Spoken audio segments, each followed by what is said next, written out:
Miguel nunca imaginó que ese martes iba a cambiarlo tanto. Todo empezó porque su hermana menor, Laura, no respondía a los mensajes desde hacía días.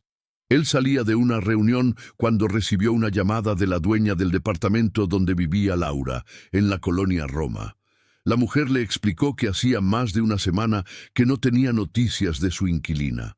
Como él figuraba como fiador en el contrato, no tuvo más remedio que hacerse cargo de la situación. A regañadientes, salió antes de hora de la oficina, algo que no solía hacer jamás, y se dirigió directamente al departamento. Al llegar, no encontró señales de su hermana, pero le abrió la puerta a una joven con el cabello revuelto y una camiseta manchada de pintura que decía «No hay planeta B». Ella se llamaba Julieta. Según le explicó, compartía el departamento con Laura desde hacía ya varios meses. Se la veía tranquila, incluso algo desconcertada por la preocupación de Miguel. Le dijo que su hermana se había ido a un retiro espiritual y que a veces hacía ese tipo de cosas sin avisar. A Miguel le costaba entender cómo alguien podía desaparecer así, como si nada. Intentó explicarle que, legalmente, sin Laura presente, el contrato de alquiler estaba comprometido. Julieta solo se encogió de hombros. Dijo que no pensaba irse, que tenía allí sus plantas, sus cosas, su gato, y que no tenía otro lugar a donde ir. De pronto, Miguel se encontró atrapado en una situación absurda. Un abogado corporativo, acostumbrado al orden, enfrentado al caos encarnado en forma de activista.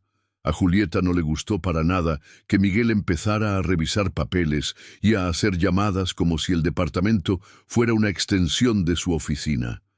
Él hablaba con términos legales, mencionaba cláusulas, fechas, obligaciones. Ella lo miraba como si estuviera viendo una especie rara. No discutieron, pero la tensión era evidente.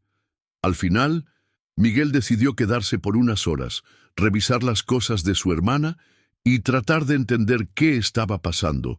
Lo que no esperaba era que Julieta le ofreciera un mate cocido y se sentara en el sillón, como si la visita fuera algo casual. Él dudó, pero aceptó. Hacía años que no tomaba algo en una taza que no fuera de cartón. Pasaron un buen rato en silencio. Julieta regaba las plantas. Miguel revisaba correos en su celular, aunque no prestaba atención a nada. El ambiente era raro, una mezcla de incomodidad y algo que no sabía nombrar.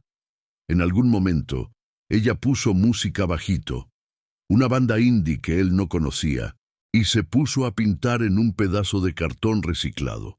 Miguel la observaba sin querer, como si tratara de entender qué la movía a vivir así, sin horarios, sin estructuras. Cuando se hizo de noche, Julieta le ofreció que se quedara a dormir en el sofá. Dijo que el tráfico en la Ciudad de México a esa hora era una tortura y que ya era tarde para volver a Polanco. Miguel pensó en decir que no, pero por alguna razón que no entendía del todo, dijo que sí. Miguel no durmió bien. El sofá era incómodo, pero no era solo eso.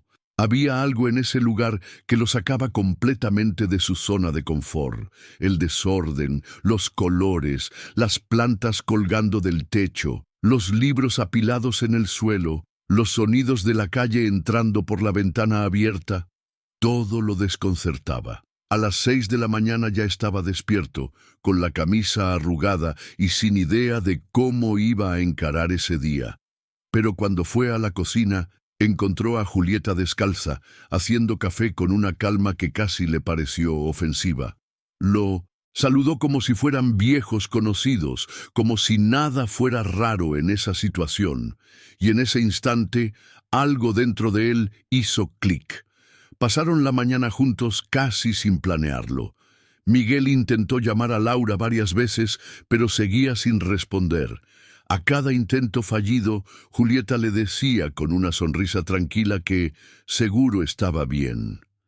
Él no sabía si le molestaba su despreocupación o si envidiaba esa capacidad de soltar el control. Terminaron desayunando juntos. pan dulce y fruta cortada. Y luego salieron a caminar por la colonia. Julieta quería comprar tierra para trasplantar unas suculentas, y Miguel la acompañó, sin entender muy bien por qué no dijo que no. Mientras caminaban por las calles de la Roma, entre murales, cafés pequeños y puestos de libros usados, Miguel empezó a notar detalles de la ciudad que siempre ignoraba. Por primera vez en mucho tiempo, no tenía prisa. En algún momento, mientras esperaban en la fila de una tienda ecológica, Julieta le preguntó en qué momento había dejado de hacer cosas solo porque sí. Miguel se rió con incomodidad y dijo algo vago sobre el trabajo, las responsabilidades, lo que se esperaba de él. Pero la pregunta le quedó dando vueltas. Era cierto, cada cosa que hacía estaba justificada por una razón lógica. No recordaba la última vez que había hecho algo solo porque tenía ganas. Mientras Julieta hablaba con la chica del mostrador sobre compostaje urbano, Miguel se encontró mirándola con otros ojos. No era solo su ropa colorida o sus ideas tan distintas a las suyas. Era la forma en que habitaba el mundo con una intensidad que él había olvidado que existía. Volvieron al departamento cerca del mediodía, cargando bolsas con tierra, una maceta nueva y un librito sobre plantas medicinales que Julieta le insistió en regalar. Él quiso decir que no lo necesitaba, pero terminó aceptando. Era un gesto simple, pero se sintió raro recibir algo sin una razón concreta.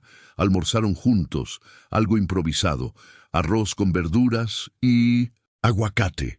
Miguel, que normalmente comía en restaurantes de cadena, sintió que estaba en otro universo. Durante la comida hablaron de todo y de nada. Ella le contó sobre una manifestación en Tlalpan, sobre su trabajo con niños en comunidades rurales, sobre su gata que rescató en la calle. Él, por primera vez en mucho tiempo, se permitió escuchar sin pensar en qué responder. Después del almuerzo, Miguel se levantó para irse. Sentía que ya había estado demasiado tiempo fuera de su mundo, como si ese desvío accidental en su rutina pudiera tener consecuencias reales. Pero cuando se puso de pie y buscó sus llaves, Julieta le preguntó si quería ayudarla a armar unas estanterías recicladas que estaba preparando. No era un pedido dramático, ni una forma de retenerlo. Simplemente lo dijo como si fuera natural incluirlo en sus planes. Miguel dudó un segundo, con el teléfono en la mano y una notificación de correo parpadeando. Y aún así, volvió a dejar las llaves sobre la mesa y dijo que sí. Pasaron la tarde entre madera, tornillos y risas torpes por su evidente falta de habilidad con herramientas. Lo sorprendente fue lo fácil que se volvió todo. Entre tarea y tarea, Julieta ponía música, le ofrecía agua de Jamaica, le contaba anécdotas sin filtro. Miguel, que normalmente controlaba hasta el tono de voz que usaba en las reuniones, se descubrió riéndose de verdad, sin pensar en cómo sonaba. En un momento, mientras sostenía una tabla que ella estaba pintando con aerosol, se manchó la camisa. Casi por reflejo se enojó, pero al ver la cara de Julieta riéndose, bajó la guardia. «Te queda mejor así», le dijo ella, y él no supo si hablaba de la mancha o de algo más. No lo preguntó. Solo sintió que ese día, sin querer, se estaba volviendo un recuerdo que no iba a poder borrar fácilmente. Cuando cayó la noche, la Ciudad de México se iluminó con un brillo diferente.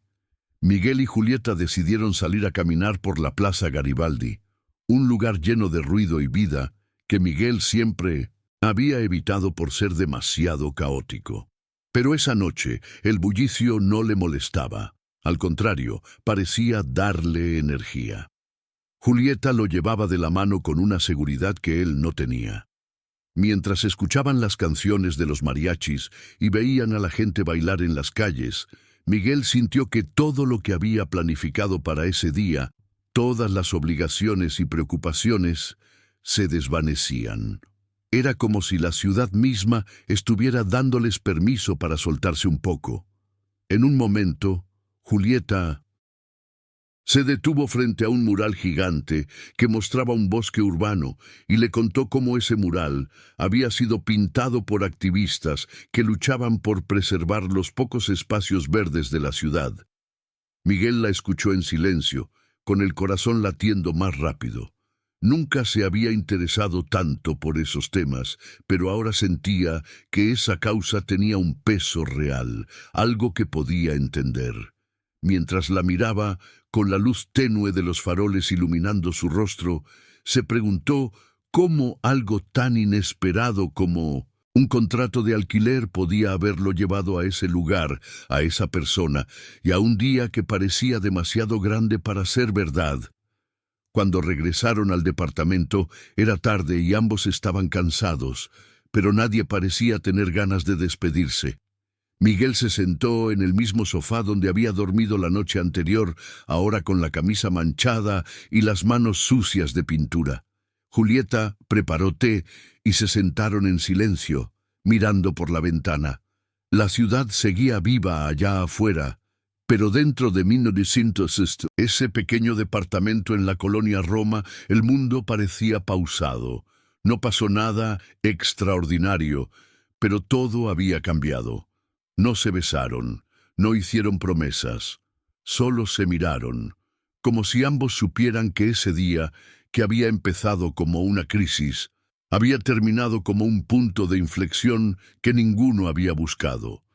Miguel volvió a su vida al día siguiente. Tenía reuniones, llamadas, pendientes, pero algo en él ya no era igual. Siguió intentando contactar a Laura, quien finalmente apareció 2 días después como si nada. Lo más curioso fue que, aunque la situación se resolvió, Miguel no se sintió aliviado. Al contrario, sintió que algo se cerraba. No volvió a ver a Julieta con frecuencia, pero se cruzaron un par de veces, por casualidad o por destino, no lo sabe. Cada tanto, cuando pasa por esa calle, mira hacia el balcón del departamento y se pregunta qué habría pasado si se hubiera permitido quedarse un poco más. Ese día, el del sofá incómodo, el pan dulce y las plantas colgantes, se le quedó pegado como una especie de huella, y aunque la vida siguió su curso, él todavía intenta entender qué fue lo que realmente cambió. Y así termina esta hermosa historia de amor. El destino a veces nos sorprende con su magia. Si te gustó, suscríbete, regálanos un like y comparte. En Romances de Siempre, siempre habrá una historia para ti.